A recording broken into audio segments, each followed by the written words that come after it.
வணக்கம் ஃப்ரெண்ட்ஸ். பாண்டியன் ஸ்டோரில் இன்னும் எபிசோடில் என்ன நடக்குதுன்னு ஒரு நட பார்த்துட்டு வரலாம் வாங்க.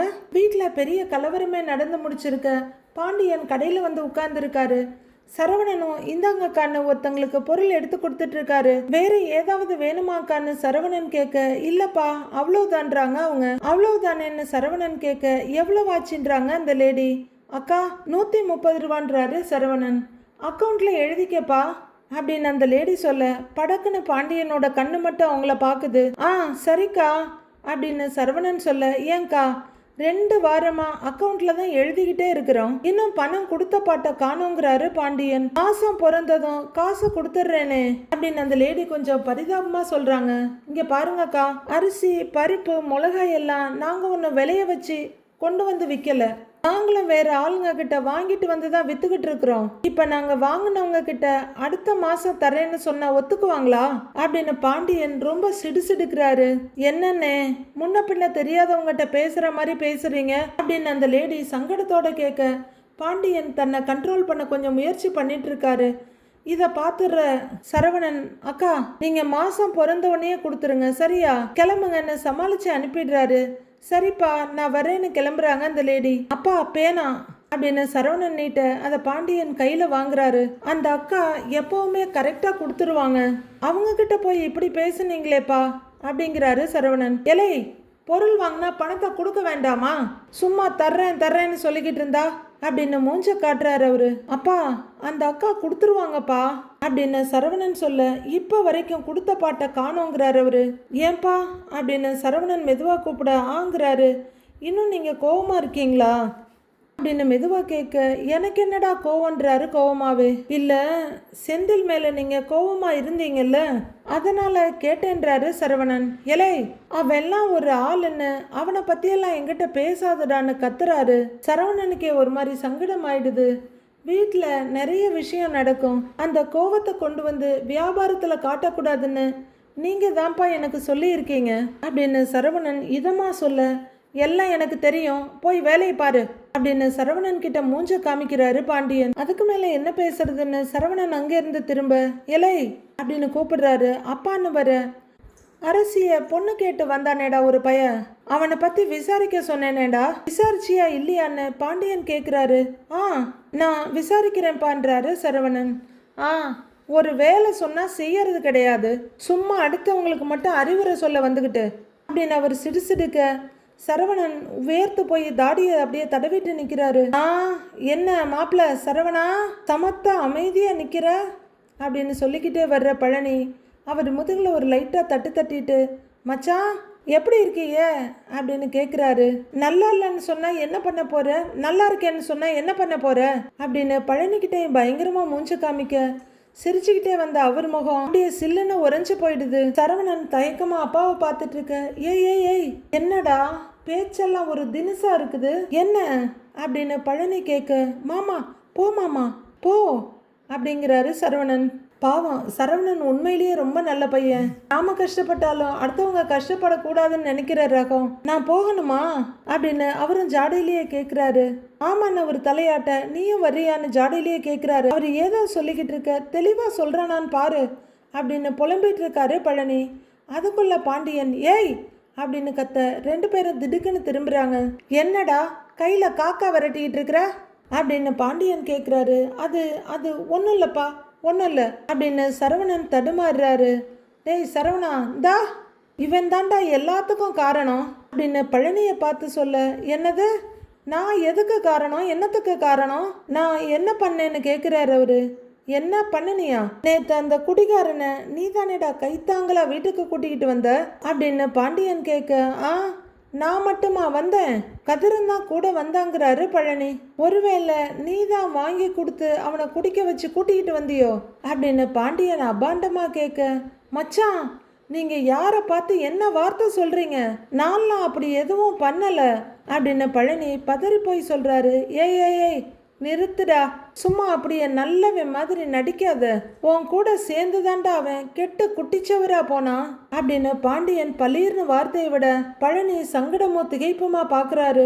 சமீபமா சரவணன் கண்ட்ரோல் இல்லாம முரட்டுத்தனமா நடந்துகிட்டது இப்ப நம்மளுக்கு கண்டிப்பா ஞாபகம் வந்தே ஆகணும். ஏன்னா பாண்டியனும் இப்ப அப்படிதான் நடந்துக்கிறாரு. ஆமா, உன்னதான் நான் அப்பவே போக சொன்னேன்ல, பாவம் வசமா வந்து மாட்டிக்கிட்டியே அப்படின்னு சரவணன் பரிதாபமா பாக்குறாரு. அவெல்லாம் ஒரு ஆளுன்னு குடிச்சுட்டு கண்ட மாதிரி பேசுறான். உனக்கும் இருக்கு அவனுக்கும் இருக்குடா.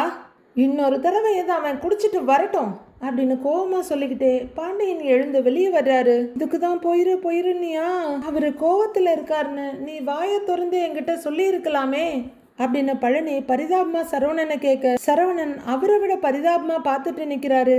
பாண்டியன் கடையை தாண்டினவனு தான் பழனிக்கு வாய்ஸே வெளியே வருது. நல்லா இருக்குடா உங்க கதை. அவளை நினைச்சு உரலை இடிச்ச கதையா? உங்கப்பா ஏண்டா செந்தில் குடிச்சதுக்கு என்ன திட்டிட்டு போறாரு அப்படின்னு பழனி கேட்குறாரு. செந்தில் விஷயத்துக்கு மட்டும் அப்பா திட்டல மாமா அப்படின்னு சரவணன் சொல்ல, அப்படின்னு பார்க்குறாரு அவரு. இன்னைக்கு காலையில ஒரு சம்பவம் பண்ணிட்டான், அதுக்கும் சேர்த்து தான் திட்டிட்டு போறாருன்றாரு சரவணன். நேத்து பண்ணினது பத்துலையா அவனுக்கு அப்படின்னு யோசிக்கிற பழனி என்ன பண்ணனான்னு கேக்குறாரு. என்ன பண்ணனான்னா கதை சொல்லுவேன், அதை கேட்க உனக்கு டைம் இருக்கான்னு சரவணன் கேட்குறாரு.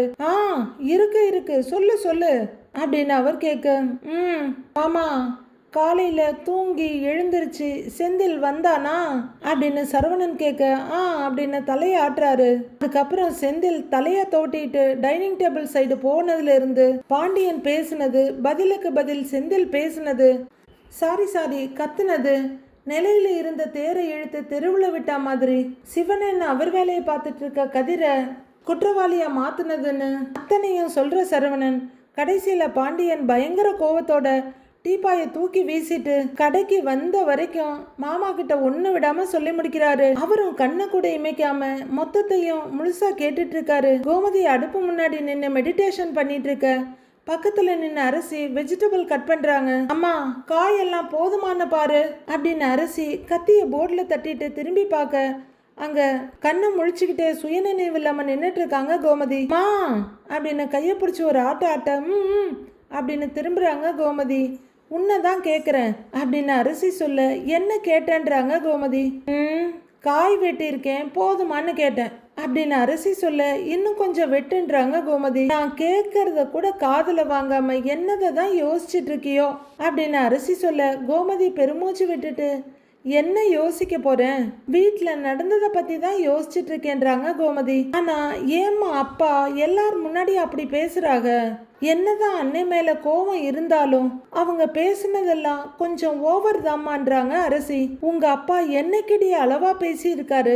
நான் யோசிக்கிறது அவர் பேசுனதை பத்தி இல்ல, செந்திலுக்கும் ராஜிக்கும் நடந்த வாக்குவாதத்தை பத்தி தாண்டி அப்படின்னு கோமதி கவலையா சொல்ல, அம்மா செந்தில் அண்ணனுக்கும் ராஜி அன்னைக்கும் இடையில வாக்குவாதம் நடக்கும்னு நான் கொஞ்சம் கூட எதிர்பார்க்கலன்றாங்க அரசி. நானும் தான் யோசிக்கல, ஆனா நடந்த சண்டை அப்படியே முடிஞ்சிடும்னு யோசிக்கிறியா? முடியாதுடி. ஏன் புருஷனை பார்த்து எப்படி பேசலான்னு ராஜியும் மீனா கிட்ட பேச மாட்டா, என் புருஷன்கிட்ட நீயும் தானே பதிலுக்கு பதில் பேசினன்னு மீனாவும் ராஜி கிட்ட பேச மாட்டா அப்படின்னு கோமதி சொல்ல, அவங்க அப்படிலாம் பேசாம இருக்க மாட்டாங்கம்மான்றாங்க அரசி. இல்லடி உனக்கு இதெல்லாம் புரியாது, எனக்கு தான் தெரியும்ன்றாங்க கோமதி. பொண்ணுங்க அவங்கள விட புருஷனை பத்தி தான் நிறைய யோசிப்பாங்க. புருஷனுக்காக அவங்க என்ன வேணும்னாலும் பண்ணுவாங்க. இந்த வீட்டுல மாமியார் மருமக பிரச்சனை எல்லாம் வராது, அதே மாதிரி மருமகளுங்களுக்குள்ளேயும் பிரச்சனை வராதுன்னு தான் நான் நினைச்சுக்கிட்டு இருந்தேன். நான் நினைச்சிட்டு இருக்கதெல்லாம் பொய்யாகிற மாதிரி இன்னைக்கு 2 சம்பவம் நடந்துருச்சேடி அப்படின்னு கோமதியை கவலையா சொல்ல, விடுமா பார்த்துக்கலாம் அப்படிங்கிறாங்க அரசி. ஐயோ எனக்கு ஒன்று புரியலடி, ஏண்டி வீட்டில் சண்டை அடிக்கடி நடந்துகிட்டு இருக்குது? ஏண்டி நான் ஏதாவது கோவிலுக்கு வேண்டுதல் வச்சுட்டு செய்யாம போயிட்டேனா அப்படின்னு கோமதி கேட்க, அரசி அவங்க அம்மா ஒரு முறைக்கிறாங்க. அப்படி பார்த்தா எதுவும் இல்லையே, நான் மறக்கிற ஆளும் இல்லையேடி அப்படின்னு கோமதி யோசிச்சு புலம்பிக்கிட்டு இருக்க வேகமா வர்ற ராஜி, அத்தை நான் ஏதாவது பண்ணணுமான்னு கேட்குறாங்க. கொஞ்சம் யோசிக்கிற கோமதி, இல்லை இன்னைக்கு எல்லா வேலையும் நாங்களே பண்ணிட்டோம். சரி, கொல்லப்புறத்துல துணி காய போட்டிருக்கேன், அதை மாத்திரம் எடுத்து மடிச்சு வச்சிடுறியான்னு கோமதி கேக்குறாங்க. சரிங்க அத்தை, எடுத்து மடிச்சு வச்சிடுறேன் அப்படின்னு ராஜி அப்படியே லைட்டா திரும்ப மீனா உள்ளர வர்றாங்க. ரெண்டு பேரும் ஒருத்தர் பார்த்துக்கிட்டு அமைதியா அவங்கவுங்க இடத்துல நிக்கிறாங்க. ரெண்டு பேரும் ஃபியூ செகண்ட்ஸ் ஒருத்தர் பார்த்துக்கிட்டே இருக்க அரசி அம்மா சொன்னதை நினைச்சு கொஞ்சம் பயத்தோட பாக்குறாங்க. அக்கா சாரிக்கா அப்படின்னு ராஜி மீனாவோட கையை பிடிச்சி சொல்ல, எதுக்கு ராஜி சாரின்னு கேக்குறாங்க மீனா. நான் மாமா கிட்ட கோவமா பேசுனதுக்கு அப்படின்னு ராஜி சொல்ல, அரசியும் கோமதியும் அவங்களையே பார்த்துக்கிட்டு நிக்கிறாங்க. நான் மாமா கிட்ட கோவமா பேசணும்ல யோசிச்சதே இல்லக்கா, சடனா அவரு கதிரை பத்தி பேசுனதும் எனக்கு கோபம் வந்துருச்சு அப்படின்னு ராஜி சொல்ல, மீனா சுய இறக்கத்துல அப்படியே சுழண்டு நிக்கிறாங்க. எப்படியும் கதிர் பதில் பேச மாட்டான், அதனாலதான் நான் பேசிட்டேன்றாங்க ராஜி. மீனா சங்கடத்தோட நின்னுட்டு இருக்க, இருந்தாலும் அவ்வளவு கோவமாலாம் நான் பேசி இருக்க கூடாது சாரிக்கான்றாங்க ராஜி. மீனா ரொம்ப நிதானமா பரவாயில்ல ராஜின்றாங்க. அப்புறம் அவருமே வேணும்னு கதிர் பேரை இழுக்கல ராஜி, அவரு ரொம்ப டென்ஷன்ல இருக்காரு. வேலை போன டென்ஷன், வீட்டுல எல்லாரும் அதை பத்தியே பேசுற டென்ஷன், அவர்கிட்ட பணம் கேட்டது, இதெல்லாம் யார் மேல காட்டுறதுன்னு தெரியாம கதிர் மேல காட்டிட்டாரு. அவர் அப்படி பேசுனது தப்புதான், நீ அதெல்லாம் எதையும் மனசுல வச்சுக்க வேண்டாம் சாரிங்கிறாங்க மீனா. அப்பா நான் கோமதிக்கு இப்பதான் நிம்மதியா இருக்க. அம்மா பாத்தியாம்மா, நான் சொன்னேன்ல அன்னிங்க ரெண்டு பேரும் இதுக்காகலாம் சண்டை போட்டுக்க மாட்டாங்கன்னு அப்படின்னு கண்ணிலேயே ஜாட காட்டி சிரிக்கிறாங்க அரசி. ஆமாண்டி அப்படின்னு கண்ணாலேயே ஜாட காட்டிட்டு அப்பாடான்னு நெஞ்சில கைய வைக்கிறாங்க கோமதி. அக்கா நடந்த சண்டைய காரணமா வச்சு நீங்க எதுவும் என் கூட பேசாம இருந்துட மாட்டீங்கல்ல அப்படின்னு ராஜி கொஞ்சம் பயத்தோட கேட்க, நான் எப்படி உங்க கூட பேசாம இருப்பேன், அதெல்லாம் கண்டிப்பா பேசுவேன்னு மீனா சொல்ல, ராஜி கொஞ்சம் சந்தோஷ சிரிப்பு சிரிச்சுட்டு இப்பதான் நிம்மதியா இருக்குன்றாங்க. அக்கா காய போட்ட துணியெல்லாம் இருக்கு, வர்றீங்களா போய் எடுக்கலாம் அப்படின்னு ராஜி கேட்க, ஒரு நிமிஷம் அப்படிங்கிற மீனா, அத்தை இங்க உங்களுக்கு ஏதாவது ஹெல்ப் பண்ணணுமான்னு கேக்குறாங்க. இல்ல நாங்க பாத்துக்கிறோன்றாங்க கோமதி. அப்படின்னு ராஜி திரும்ப, அப்ப வா போலாம் அப்படின்னு ராஜியோட தோல்ல கைய போட்டு கூட்டிட்டு போறாங்க மீனா. வர்றவத்தன்னு ராஜியும் போறாங்க. அப்பதான் கோமதிக்கு மூச்சே வருது. அப்பாடான்னு இருக்க அரசியும் ஓகே ஒரு பெரிய பிரச்சனை முடிஞ்சுது அப்படின்ற மாதிரி பாக்குறாங்க. ஐயோ அப்படின்னு கோமதி பெருமூச்சு விட, என்னமோ சண்டை போடுவாங்கன்னு பெருசா பயந்த பாரு, எம்பிட்டு ஒத்துமையா இருக்காங்க அப்படின்னு அரசி கேட்க, இல்லடி ஒரே படபடப்பா இருந்தது, இப்படியே நல்லா இருக்கட்டும்டி. ஐயோ கடவுளே, என் கண்ணே பற்றும்பா, சூச்சு கண்ணு படக்கூடாது அப்படின்னு காத்துல திருஷ்டி கழிச்சிட்டு வேலையை பாக்குறாங்க கோமதி. ஏய் வா வா என்னை சந்தோஷமா சமையல் பண்ணலாம் அப்படின்னு கோமதி கரண்டிய கையில எடுக்கிறாங்க. வேல் ஸ்வீட்ல எல்லாரும் உட்காந்துருக்க, சக்தி எங்கன்னு கேட்குறாரு முத்துவேல். இதோ வந்துடுறேன்னு சொன்னாருங்கண்ணே அப்படின்னு பழனி சொல்ல, எல்லாரும் அங்கங்க அமைதியா நிக்கிறாங்க. சுகன்யா மட்டும் மொத்த சந்தோஷத்தையும் குத்தகைக்கு எடுத்த மாதிரி நிக்கிறாங்க. லைட்டா தொண்டையை கணிச்சுக்கிட்டு சக்தி வர்றாரு. வா சக்தி உட்காருன்றாரு முத்துவேல். அப்படின்னு அவர் சொல்ல, வக்கீல் எப்ப வர்றாரான்னு முத்துவேல் கேக்குறாரு. இன்னும் 5 நிமிஷத்துல வந்துருவாங்கண்ணே அப்படின்றாரு சக்திவேல். பாட்டி கொஞ்சம் சங்கடமா பார்த்துட்டு இருக்க, அப்ப இன்னும் கொஞ்ச நேரத்துல இந்த வீடு நம்ம கைக்கு வரப்போகுதா அப்படின்னு சுகன்யா சந்தோஷமா பாக்குறாங்க. நிக்கிற சக்திவேல் அப்படியே பையனை ஒரு பார்வை பார்த்துட்டு தொண்டையை செருமிக்கிட்டு அண்ணன்னு கூப்பிடுறாரு. என்ன சக்தின்னு முத்துவேல் கேக்குறாரு. சொத்தை பிரிக்கிற விஷயமா உங்ககிட்ட கொஞ்சம் பேசணும்னு நினைச்சேன்னு. உடனே முத்துவேல் பாட்டி எல்லாரும் வெடுக்குன்னு அவரை பாக்குறாங்க. வக்கீல் வர சொல்லிட்டு பேசலாமா இல்ல நாமெல்லாம் பேசிட்டு அதுக்கப்புறம் வக்கீல வர சொல்லலாமான்னு எனக்கு தெரியலன்னு அப்படின்னு சக்திவேல் சொல்ல, என்ன பேசணும்னு முத்துவேல் கேக்குறாரு. அவரு கொஞ்சம் எச்சில் முழுங்கிட்டு வீட்டை லைட்டா ஒரு பார்வை பார்த்துட்டு, அண்ணே சொல்றேன்னு தப்பா நினைக்காதீங்க அப்படின்னு சக்திவேல் ஆரம்பிக்க, அப்படி தப்பா நினைக்கிற அளவுக்கு என்ன சொல்ல போறீங்கன்ற மாதிரி சுகன்யா பாக்குறாங்க. இப்ப இருக்கிற நம்ம வீட்டை பழனி கொடுக்கறதுக்கு எனக்கு மனசு ஒப்பலன்னு அப்படின்னு சக்தி சடக்குன்னு சொல்லிட, முத்துவேல் அதிர்ச்சி ஆகுறாரு. அடுத்தது பாட்டி, அடுத்தது என்ன சுகன்யா தான். அதுக்கப்புறம் வடிவம் அதிர்ச்சியாகி அப்படியே பார்க்க குமரவேல் ஒரு நிமிர்வோடு நிக்கிறாரு. பழனி அப்படியே மெதுவா எழுந்து நிக்க சுகன்யா கண்ணெல்லாம் தெரிச்சிடுற மாதிரி பார்த்துட்டு இருக்காங்க. நீ என்ன சொல்ல வர்றன்னு எனக்கு புரியலையேங்கிறாரு முத்துவேல். அண்ணே இந்த வீட்டை பழனிக்கு எழுதி கொடுக்கணுமா அப்படின்னு சக்திவேல் கேட்க, இப்ப பழனி சுகன்யா 2 பேரும் பயங்கர அதிர்ச்சியோட பாக்குறாங்க. உடனே கொடுக்கறதா சொல்லலையே, அம்மா காலத்துக்கு அப்புறம் தானே கொடுக்குறோம் அப்படின்னு முத்துவேல் சொல்ல, இப்போ அப்புறம் அதெல்லாம் இல்லைண்ணே மேட்ரு. இந்த வீட்டை பழனிக்கு எதுக்காக கொடுக்கணும், இதுதானே என்னோட கேள்வி அப்படின்னு கேட்கிறாரு சக்திவேல். அப்போ வீட்டை என்ன பண்ணணும்னு சொல்ற அப்படின்னு முத்துவேல் கேக்குறாரு. அண்ணே கோவப்படாம கொஞ்சம் யோசிச்சு பாருங்கண்ணே அப்படின்னு சக்திவேல் சொல்ல சுகன்யா கொலவெறியோட அவரை பார்த்துட்டு இருக்காங்க. நியாயமா பார்த்தா இந்த வீட்டை குமாருக்கு தானே கொடுக்கணும் அப்படின்னு அவர் கேட்க முத்துவேல் அதிர்ச்சி ஆகுறாரு. பாட்டி, பழனி, சுகன்யான்னு எல்லாரும் அதிர்ச்சியாக, வடிவுமே கொஞ்சம் அதிர்ச்சியா பாக்குறாங்க. அதானே, நல்லா கேளுங்கப்பா அப்படிங்கிற மாதிரி குமார் பார்க்க சக்திவேலை தவிப்போட மாறியும் குமரவேலை தவிப்போட சுடரும் பார்த்துட்டு இருக்காங்க. சரி, எதுவா இருந்தாலும் அண்ணன்களே பேசி முடிக்கட்டும்னு மறுபடியும் உட்கார்றாரு பழனி. முத்துவேல் அது என்ன நியாயம்னு கேட்டுட்டு எழுந்திருக்க பழனி எழுந்து நிற்கிறாரு. ஏன்னே எதுவுமே தெரியாத மாதிரி பேசுறீங்க அப்படின்னு சக்திவேல் கேட்க, நம்ம தோட்டத்தை உன் பேருக்கு தான் எழுதி வைக்க போறேன். தோட்டத்து வீடும் உனக்கு தான் வரப்போகுது. அதை தாண்டியும் குமாருக்கும் ஒரு வீடு வேணுமா அப்படின்னு முத்துவேல் கேட்க உச்சி கொட்டிட்டு, ஏங்கண்ணே என்னண்ணே ஒண்ணுமே தெரியாத மாதிரி பேசுறீங்க. தோட்டத்து வீடு எங்க இருக்கு, நம்ம வீடு எங்க இருக்கு, தோட்டத்து வீடு நம்ம வீட்டுக்கு 1/4 பங்கு வருமானு அப்படின்னு சக்திவேல் கேட்க, பொறுத்தது போதும் பொங்கி எழு சுகன்யான்னு சுகன்யா முன்னாடி வர்றாங்க. மாமா, என்ன இருந்தாலும் இவர் உங்க தம்பி தானே. இத்தனை நாளா ஒரு குடைச்சலும் கொடுக்காம இருந்துட்டு, அண்ணன்களை ஒரு கேள்வி கேட்காம இருந்துட்டு இருக்கிறவருக்கு ஒரு வீட்டை கொடுக்கறதுல உங்களுக்கு அப்படி என்ன கஷ்டம்னு சுகன்யா கேக்குறாங்க. பழனி அண்ணனை முறைச்சிட்டு நிக்கிறாரு. அதான் எங்க முழு பிரச்சனையே அப்படின்றாரு சக்திவேல் கொஞ்சம் கோவமா. இது பிரச்சனையா அப்படின்ற மாதிரி சுகன்யா பார்க்க, இம்பட்டு நாளா நானும் அண்ணனும் தான் ரா பகலா கஷ்டப்பட்டு இது எல்லாத்தையும் பார்த்துக்கிட்டோம். இவன் எதுலையுமே தலையிட்டதில்ல. நிம்மதியா அவங்க அக்கா புடவைய புடிச்சுக்கிட்டு போயிட்டு அந்த பரதேசி கடையில எடுபடி வேலை பார்த்துக்கிட்டு இருந்தான். போதா குறைக்கு எங்க பாவத்தை வேற வாங்கிட்டு இருந்தான் அப்படின்னு சக்திவேல் சொல்ல எல்லாருமே அமைதியா நிக்கிறாங்க. ஏய், இப்ப எதுக்கு அந்த கதையெல்லாம் பேசிக்கிட்டு இருக்கிற அப்படின்னு பாட்டி கேட்க, அத்தா அப்பா சாகும்போது இம்புட்டு சொத்து இல்ல ஆத்தா அப்படின்னு சக்திவேல் சொல்ல திகைச்சு போய் பாக்குறாங்க பாட்டி. பரம்பரை சொத்துங்கிறது இருக்கிறதுல பாதி தான் இருந்துச்சு அப்படின்னு அவர் சொல்ல பாட்டி மெதுவா தலையை திருப்பிக்கிறாங்க. அண்ணனும் நானும் ரா பகலா சேர்ந்து கஷ்டப்பட்டு சேர்த்து வச்ச சொத்து இது அப்படின்னு சக்திவேல் சொல்ல பாட்டி உடனே முத்துவேலை பாக்குறாங்க. அவரும் அம்மாவை பாக்குறாரு. யாரும் எதுவும் சொல்றதுக்கு இல்லாம நிக்கிறாங்க. அதுல நேத்து உட்கார்ந்து 3 பங்கா பிரிக்கும் போது அப்படியே வயிறெல்லாம் பத்திக்கிட்டு எரியுது அப்படின்னு சக்திவேல் சொல்ல சுகன்யா பயங்கர வெறியோட முறைக்கிறாங்க. சரி, அண்ணன் மூஞ்சிக்காக சரின்னு பொறுத்துக்கிட்டு போனேன். அவன் நோகாம கொண்டுகிட்டு போவானா, அதோட வீட்டையும் அவன் பேர்ல எழுதி கொடுக்கணும்னு ஒரு கதையை கொண்டு வர்றீங்க அப்படின்னு கோவத்துல வெடிக்கிறாரு சக்திவேல்.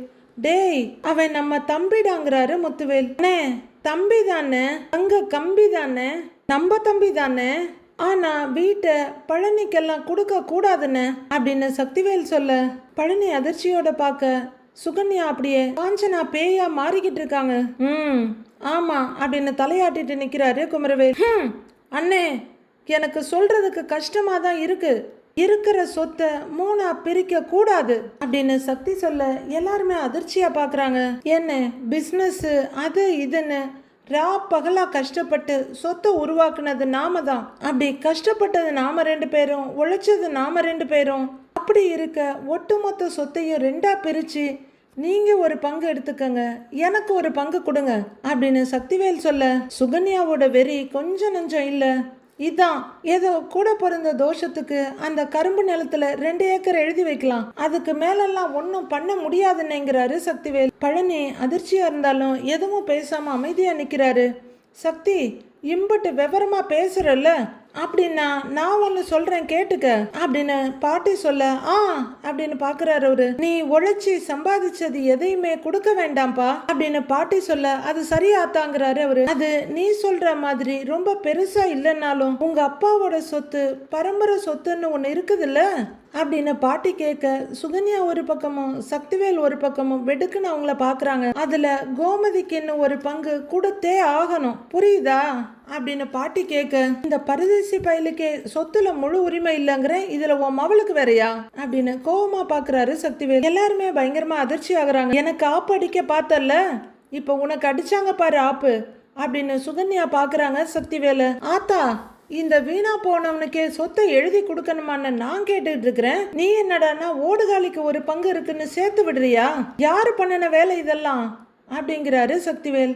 உடனே சுகன்யா பயங்கர கோவமா மாமான்னு கத்துறாங்க. யார பார்த்து வீணா போனவன்னு சொல்றீங்க? பார்த்து பேசுங்க சொல்லிட்டேன் அப்படின்னு சுகன்யா மிரட்டலா சொல்றாங்க. சொத்துன்னு வந்ததுக்கு அப்புறம் மாமா என்ன மச்சான் என்ன மரியாதை என்ன அப்படின்னு இறங்கிட்டாங்க சுகன்யா. இதை கேட்டு சக்திவேல் பயங்கர அதிர்ச்சியோட பாக்குறாரு. எங்க அப்பா கூட்டிட்டு வந்து பார்த்து வாழ்க்கை பிச்சை போட்ட ஆளு நீ எல்லாம் அவரை பார்த்து பேசுறியான்னு குமரவேல் பாக்குறாரு. முத்துவேலும் ரொம்பவே அதிர்ச்சியோட பாக்குறாரு. வீணா போனவன்னு சொல்லாம வேற என்ன சொல்லுவாங்க உங்க ஊர்ல சொல்லு அப்படின்னு சக்திவேல் கேக்குறாரு. என்னன்னு கேவலம் சொத்துக்காக இப்படி பேசுற அப்படின்ற மாதிரி பாக்குறாரு பழனி. நேத்து வந்தவனையே இந்த குடும்பத்துல என்ன நடக்குதுன்னு உனக்கு முழுசா தெரியாது, இவனை பத்தியும் முழுசா தெரியாது அப்படின்னு சக்திவேல் சொல்ல பக்கத்துல பார்த்து ஒரு முறை முறைக்கிறாங்க சுகன்யா. ஐயோ இதெல்லாம் தேவையான பிரச்சனையா அப்படின்னு வடிவு தவிப்போட பார்க்க 30 வருஷத்துக்கு முன்னாடி ஓடி போனாலே ஒரு ஓடுகாலி, அவன் முந்தானைய பிடிச்சிட்டு ஓடி அப்படின்னு பழனி முகத்துக்கு நேரா கையை நீட்டிட்டு எடுத்துக்கிறாரு சக்தி. இந்த பைய ஓடி போய் இத்தனை வருஷம் அந்த பரதேசி கடையில எடுப்படி வேலை செஞ்சுட்டு மூட்டை தூக்கி போட்டுட்டு எங்க மானத்தை மொத்தமா வாங்கினவன் இவன் அப்படின்னு சக்திவேல் சொல்ல அடிபட்ட பார்வை பாக்குறாரு பழனி. சுகன்யா பயங்கர முறைப்பா பாக்குறாங்க. முந்தானையை புடிச்சிட்டு போனாரு, மூட்டை தூக்கி போட்டாரு, அதெல்லாம் இருக்கட்டும், அவரும் இந்த வீட்டுல ஒரு பையன் தானேன்னு அவங்க பாக்குறாங்க. தம்பி கொஞ்சம் நிதானமா பேசுங்க, இப்படி வாய்க்கு வந்தபடியெல்லாம் பேசாதீங்கன்றாங்க வடிவு. சும்மா தெரியாத மாதிரி பேசாதீங்க பெரியம்மா, கல்யாணம் ஆகுற வரைக்கும் அவர் அங்கதானே இருந்தாருங்கிறாரு குமரவேல்.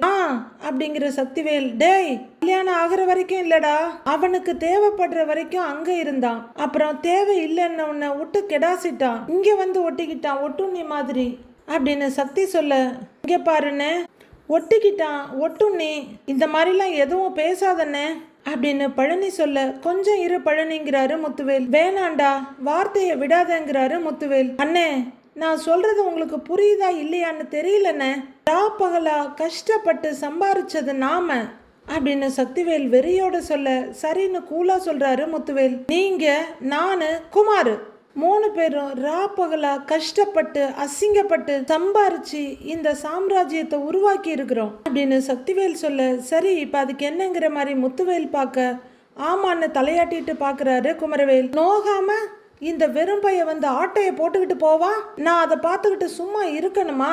என்னென்ன இதெல்லாம் என்னென்ன சொல்றீங்க நீங்க அப்படின்னு சக்திவேல் கத்த, இவர் ஒன்னும் யாரோலாம் இல்ல, உங்க கூட பிறந்த தம்பின்றாங்க சுகன்யா. ஓ அப்படின்னு சக்திவேல் பார்க்க, நீங்க விரும்பினாலும் இல்லைனாலும் அவருக்கு வந்து சேர வேண்டிய பங்கை கொடுத்துதான் ஆகணும் அப்படின்னு சுகன்யா கட் அண்ட் ரைட்டா சொல்றாங்க.